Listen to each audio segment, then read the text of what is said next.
Hi, this is Dr. Brock Van Dyke from BVD Emergency Training. Hopefully I have a good background to give you a good experience. I work full-time as a chiropractor at Solid Foundation Chiropractic in Windsor and see patients throughout the week, and I'm also trained as a paramedic.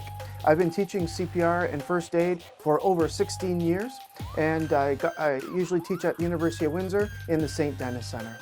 Sandra Andraka gave me my start there when I was a student taking human kinetics at the University of Windsor, and I've been teaching ever since. So hopefully I have a good background to give you a good experience, and if I don't, we can always ask Siri to say, hey Siri, how do we save a life? How do we do CPR? All right, but through this training portal, you're going to be able to learn all the different parts of the CPR and the first aid class. This is going to be the theory portion of the class. So this is not to certify you, but this is to be able to give you something that you can have right in your pocket to be able to refresh on the skills that you've already learned in the actual practical part of the class. So click on any section that you want, follow it in order, and follow what your supervisor says to be able to learn, and that's a good way to get started. But if you want to go from top to bottom and learn the class, then that's good too. All right, but always be in your pocket. But you know what? Always call 911 first before you go to the reference.